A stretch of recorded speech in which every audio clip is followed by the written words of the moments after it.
So far it seems to work nicely for you. So we talked a little bit about the difference between the premium content and online content, and of course AOL really lives on the borderline between the two. Uri is all about short form internet content. Yoel is doing the transition from the, again, young, old media company and into a startup. So how you see the business models? Because we know today a lot of people are watching it. It's still not always economical, the online video world. So I'm very curious to hear where you see that is going.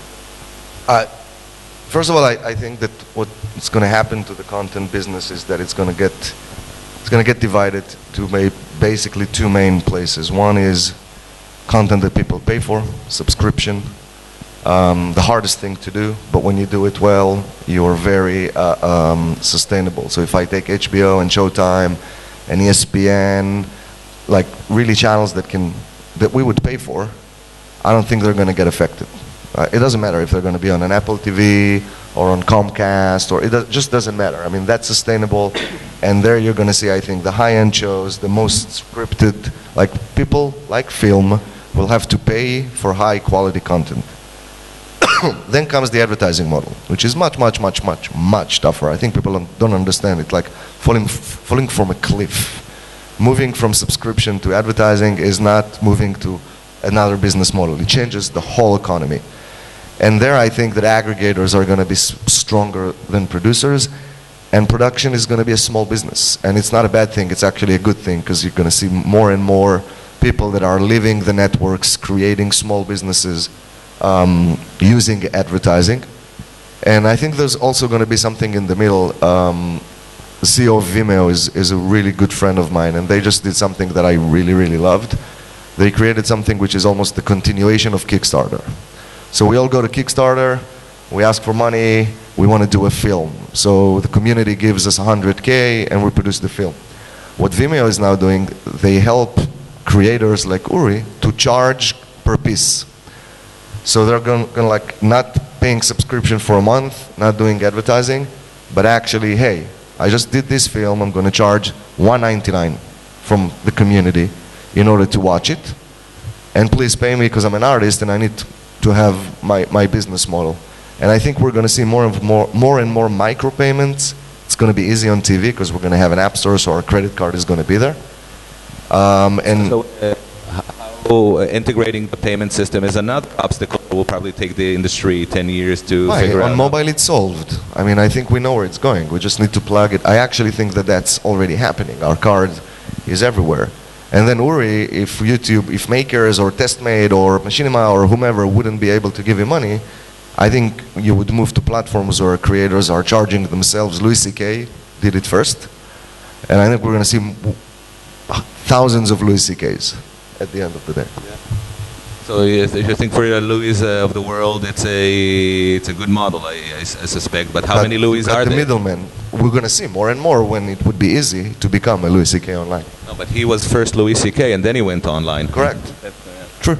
Yeah. So today, TV has the highest ratings, so stars are mostly created on TV. But like, who heard of iJustine? You know who iJustine is? We took a YouTube star to our 15 shows. My CEO was like, who is she? No one knew. We took Nicole Richie and like celebrities, Sarah Jessica Parker, Gwyneth Paltrow. iJustine is our strongest show right now. And she's a star that really was created on YouTube. Justin Bieber was created on YouTube. We're going to see more. When TV is going to get more and more disrupted, ratings on TV are going to go down. You're going to see stars that are emerging on the web. I actually think that's a matter of time. Fantastic. Uri, sorry, Yoel. Let me just turn into that one. One of the things that we did when we went to the production companies, and in order to show them like how the new world is look like, we had 2 videos that we uploaded that we showed. Both of them on YouTube, both of them started on the same time. One was Gordon Ramsay, which is one of our big cooks, doing a steak, and the other one was old Chinese lady with a dog doing a steak. And I always ask the same question. Tell me, both of them have been uploaded at the same time. Tell me how many views each of those videos got. And the typical answer was like 5 million views for Gordon and like 20,000 for the weird lady. Reality is it's actually the other way around. And what we realized is that celebrity on YouTube is something completely different from what you would consider celebrity today. Now, there's a generational issue involved. Unfortunately, all of you are too old. Sorry to tell you that. The next generation, for them, the YouTube star is already like a big George Clooney or whoever it is. We had an event in London where 2 of the big YouTubers came out to meet the fans. You cannot believe what happened at this. Like, there were like thousands of girls there waiting for them. I mean, these guys are in their bedroom doing videos. Thousands of girls out there waiting for him. One of the guys decided, you know what? I want to do a music video, and I want to be in the charts in the UK.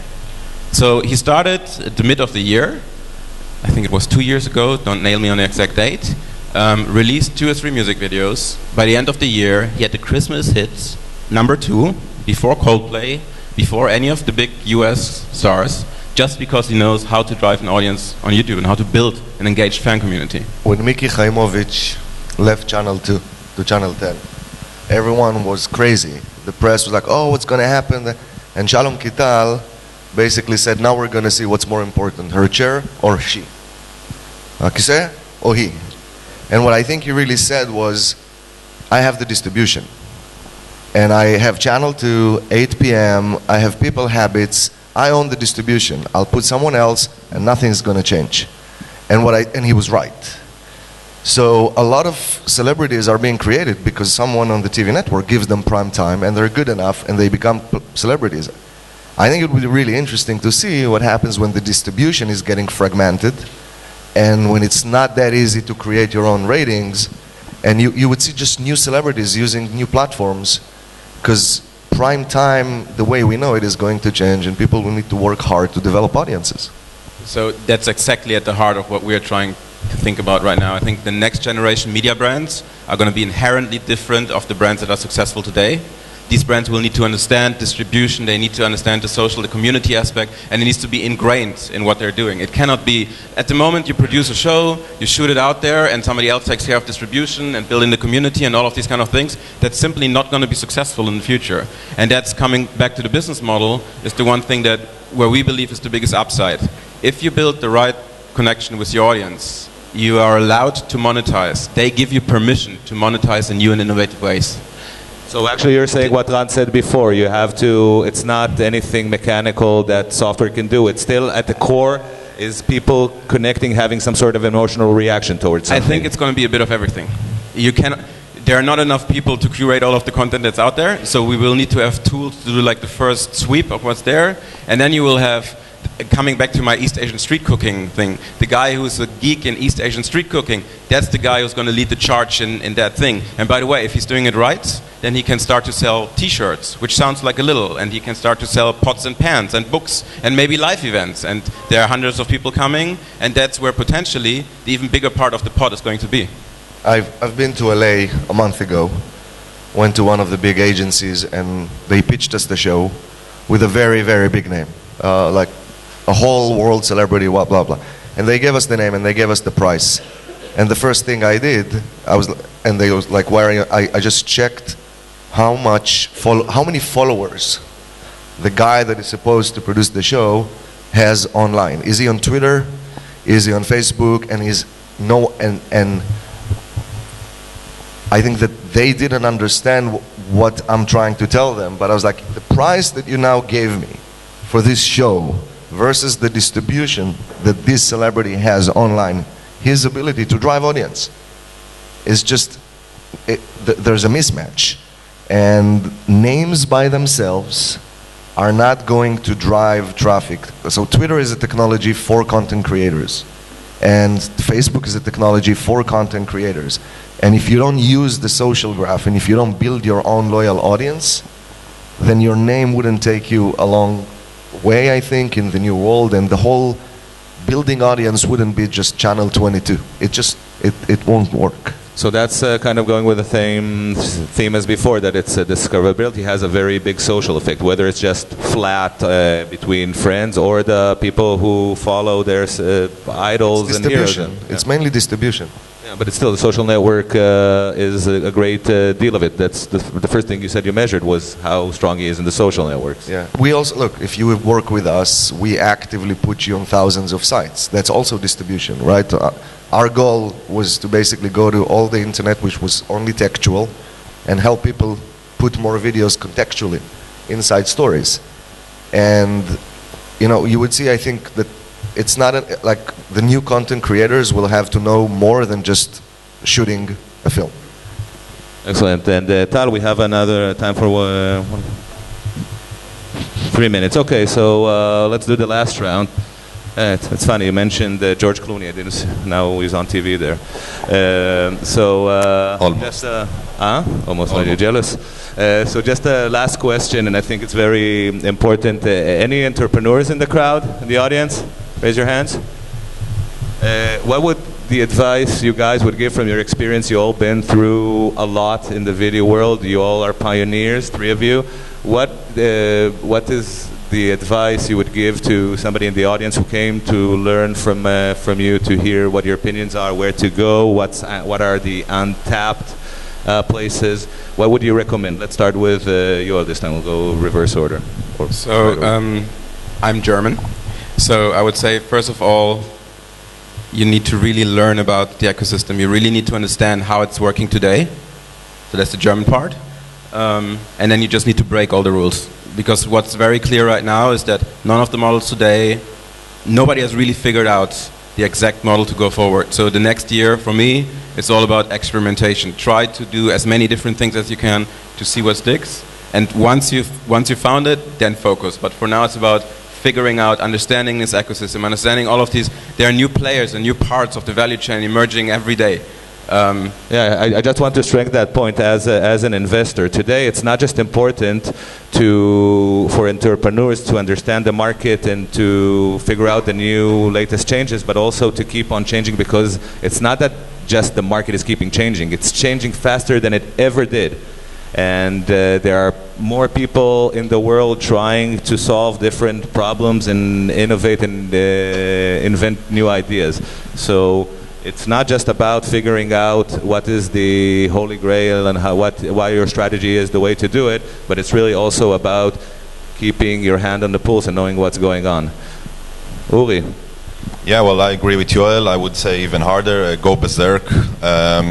That's the only way I know, and I think it really works. I would suggest find the person who knows a little bit about this world and can help you and can gauge ideas with you, and when you go berserk, he can give you a little bit of a perspective from the industry, and also find early a link to the big world, to what's happening in mostly United States, I would guess, or something you think is similar. If you have connection to Asia, great, but be able to touch the real industry very early through your ideas and stuff, because you need to move fast, because everybody is trying to disrupt this world all the time. It's such heavily saturated area, so don't miss out on it. If you're in Israel, you're a little bit far. Try to find those links. There are a lot of them all around, so it's easy. I think that the holy grail is content, distribution, technology. That's the triangle that starts every video business.